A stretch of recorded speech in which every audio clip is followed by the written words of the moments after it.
Good morning. তো সকাল সকাল উঠে পড়েছি।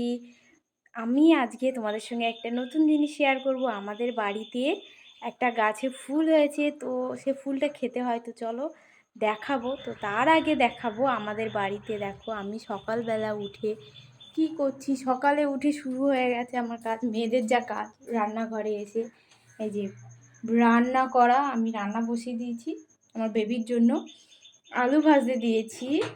আর এই যে আমাদের জন্য হবে বেগুন ভাজা, এখনও যদিও বা রেডি হয়নি কিছু, একটু পরে হবে। আর আমার বেবি এদিকে দেখো পড়ে পড়ে ঘুমোচ্ছে। এই যে আমার বেবি ঘুমাচ্ছে, ওর পাপা এক্ষুনি উঠে গেছে, ও এখনো ঘুম থেকে ওঠেনি। আলুটা ফ্রাই করতে দিয়ে দিয়েছি,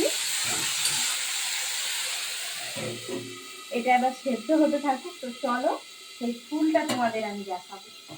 আরে আসো না, ফুলটা দেখাবো, আসো না।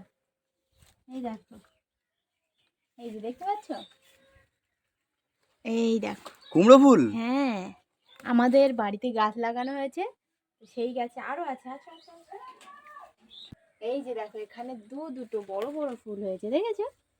এই দেখো, সাবাস, কি করবে এগুলো? চপ বানাবো। আবার চপ বানাবে? হ্যাঁ, আরেকটা আছে, এই দেখো সব ছেলে ফুল, আমাদের বাড়ি একটা মেয়ে ফুল হয়নি। তাহলে কুমড়ো হবে না? না,